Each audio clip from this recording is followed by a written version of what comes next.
আওয়ামী লীগকে ছাড়া নির্বাচন গ্রহণযোগ্য হবে না বলে মনে করে ঢাকায় নিযুক্ত জাতিসংঘের আবাসিক সমন্বয়কারী গোয়েন লুইস বলেছেন,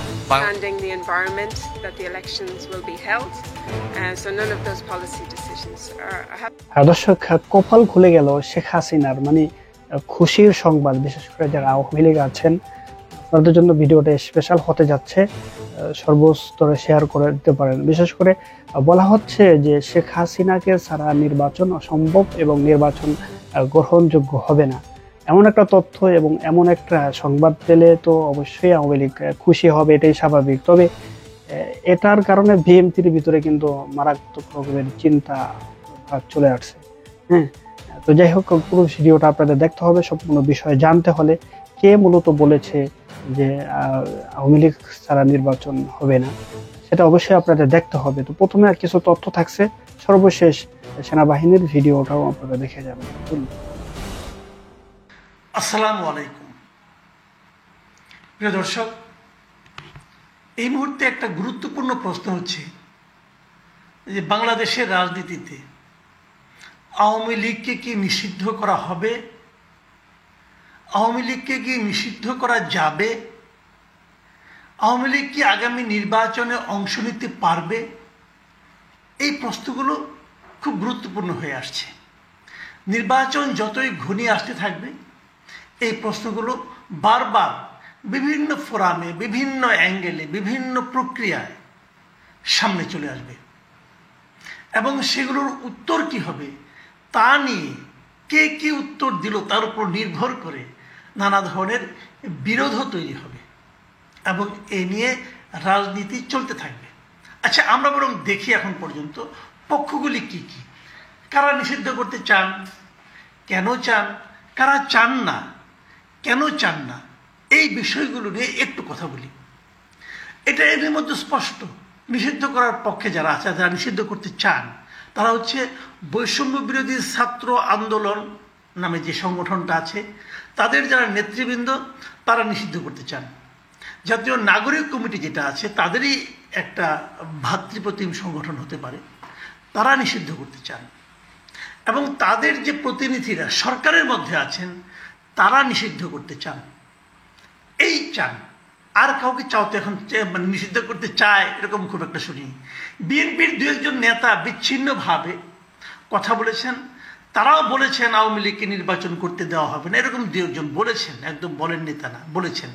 কিন্তু বিএনপির কেন্দ্রীয় পর্যায়ের লিডার যারা আছেন, বিশেষ করে পলিসি মেকার যারা আছেন, যেমন তারেক রহমান, যেমন মির্জা ফখরুল ইসলাম আলমগীর, ওনাদের মুখে আমি কখনো নিষিদ্ধ করার কথা শুনিনি।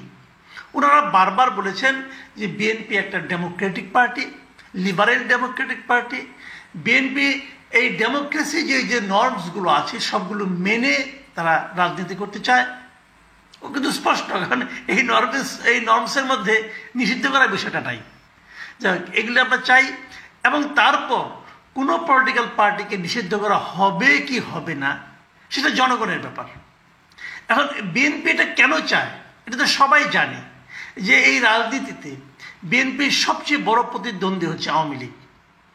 গত 15.5 বছর, 16 বছর ধরে বিএনপি বাংলাদেশের রাজনীতিতে সবচেয়ে বেশি অত্যাচারিত, নির্যাতিত হয়েছে আওয়ামী লীগের কাছে। তারপরও বিএনপি কেন চায় না, এটা একটা বিরাট বিশ্লেষণ। এই বিশ্লেষণটা আমি আগামী দিনের জন্য রেখে দিলাম। আগামী দিন যদি অন্য কোনো বড় খবর না থাকে, এটা নিয়ে আমি কথা বলবো যে বিএনপি কেন আওয়ামী লীগের নিষিদ্ধ। দর্শক, ইতিমধ্যে আপনারা যে ভিডিও ফুটেজ দেখতে পেয়েছেন, আমরা আরো একটা ভিডিও সর্বশেষ দেখাবো, সেটা দেখলে আরো স্পষ্ট ভাবে এই বিষয়গুলো আপনারা বুঝতে পারবেন। তো চলুন সর্বশেষ ভিডিওটাও আমরা সংক্ষেপে আপনাদেরকে দেখাবো। চলুন। ছাত্র জনতার গণ অভ্যুত্থানে দেশ ছেড়ে পালিয়েছে শেখ হাসিনা সহ আওয়ামী লীগের প্রথম সারির নেতারা। বাংলাদেশের ইতিহাসের সবচেয়ে খারাপ সময় পার করছে দলটি।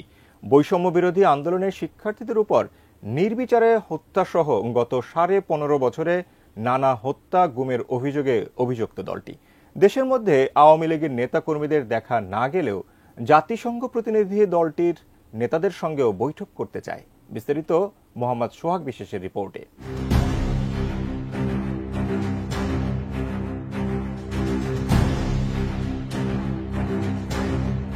দেশের নির্বাচন ও রাজনৈতিক পরিস্থিতি মূল্যায়ন করতে ঢাকায় এসেছেন জাতিসংঘের ৩ সদস্যের প্রতিনিধি দল। দলটি ২৩ জানুয়ারি পর্যন্ত বাংলাদেশে অবস্থান করবে। এ সময় নির্বাচন কমিশন সহ অংশীদারদের সঙ্গে বৈঠক করবে। আসন্ন জাতীয় সংসদ নির্বাচনে জাতিসংঘের পক্ষ থেকে কি ধরনের সহায়তা দেওয়া হবে তাও খতিয়ে দেখবে দলটি। ১০ দিনের এই সফরে প্রথম দিনে প্রধান নির্বাচন কমিশন ও নির্বাচন কমিশনারদের সঙ্গে বৈঠক করে জাতিসংঘের প্রতিনিধি দল। ঢাকায় নিয়োজিত জাতিসংঘের আবাসিক সমন্বয়কারী গোয়েন লুইস বলেছেন, বাংলাদেশে আগামী জাতীয় নির্বাচন কবে হবে সেটি সরকার ও রাজনৈতিক দলগুলো ঠিক করবে। নির্বাচনের সময়সীমা নিয়ে তারা কোনো মন্তব্য করতে চান না। And understanding the environment that the elections will be held. So none of those policy decisions have been made, and again we're assessing first before we make any decisions. And in actual fact, it's the government of Bangladesh with the Election Commission who will make the decisions about what they want, how they want to hold their elections, and any policy decisions. 2014 সালের একতরফা নির্বাচনের পর কার্যত ইসিকে সহযোগিতা বন্ধ করে দেয় জাতিসংঘ। 2018 সালে অনুষ্ঠিত নির্বাচনে সীমিত আকারে সহায়তা দিয়েছিল। ওই নির্বাচনে বিএনপি সহ অন্যান্য রাজনৈতিক দলগুলো অংশ নিয়েছিল। তবে আসন্ন ত্রয়োদশ জাতীয় সংসদ নির্বাচনে সব ধরনের সহায়তার আশ্বাস দিয়েছে জাতিসংঘের ঢাকাস্থ কার্যালয়। 20 জানুয়ারি শুরু হওয়া বাড়ি বাড়ি গিয়ে ভোটার তালিকা হালনাগাদ কার্যক্রমে তথ্য সংগ্রহকারীদের ব্যাগ সরবরাহ সহ কারিগরি সহায়তা দিতেও রাজি হয়েছে জাতিসংঘ। গণ অভ্যুত্থানে 5 আগস্ট আওয়ামী সরকারের পতনের পর দেশের আরেকটি নির্বাচনের আলোচনা চলছে। বিএনপি, জামায়াত ইসলাম সহ রাজনৈতিক দলগুলো নির্বাচনের দাবি জানিয়ে আসছে। অন্তর্বর্তী সরকারের প্রধান উপদেষ্টা ড. মোহাম্মদ ইউনূস চলতি বছরের ডিসেম্বরে অথবা আগামী বছর জুনের মধ্যে ত্রয়োদশ জাতীয় সংসদ নির্বাচন আয়োজনের কথা জানিয়েছেন। ওই নির্বাচনের প্রস্তুতি শুরু করেছে নির্বাচন কমিশন। নির্বাচন ব্যবস্থা সংস্কারের পর চূড়ান্ত প্রস্তুতি শুরু করবে ইসি। গত বছরের 7 জানুয়ারি দ্বাদশ জাতীয় সংসদ নির্বাচন অনুষ্ঠিত হয়েছে। ওই নির্বাচনে বিএনপি সহ বিরোধী দলীয় দলগুলো অংশ নেয়নি। আওয়ামী লীগের প্রার্থীদের সঙ্গে একই দলের নেতাকর্মীদের স্বতন্ত্র প্রার্থী হিসাবে প্রতিদ্বন্দ্বিতা করতে দেখা গেছে। এ কারণে ওই নির্বাচনকে আমিডামি ভোট হিসাবে আখ্যায়িত করা হয়। ওই নির্বাচনে জয়ের মাত্র 6 মাসের মাথায় ছাত্র জনতার গণ অভ্যুত্থানে পতন হয় আওয়ামী সরকারের। ওই সরকারের প্রধান শেখ হাসিনা ভারতে পালিয়ে যান। ড. মোহাম্মদ ইউনূসের নেতৃত্বে অন্তর্বর্তী সরকার গঠিত হয়। বর্তমানে বিএনপি সহ বিভিন্ন রাজনৈতিক দল দ্রুত নির্বাচনের দাবি করে আসছে। জাতিসংঘের এই মূল্যায়ন দলটি বিভিন্ন রাজনৈতিক দলের সঙ্গে বৈঠক করবেন, এমনকি আওয়ামী লীগের সাথেও বৈঠক করার কথা রয়েছে। মোহাম্মদ সোহাগ বিশ্বাস, এটিএন নিউজ, ঢাকা। দর্শক, আপনারা সর্বশেষ ভিডিও ইতিমধ্যে দেখতে পেয়েছেন। বিশেষ করে আসলে আওয়ামী লীগ যে অন্যায় করেছে, যে অপরাধ করেছে দীর্ঘ 16টা বছর, যেভাবে মানুষদেরকে মেরেছে, অত্যাচার করেছে, এটার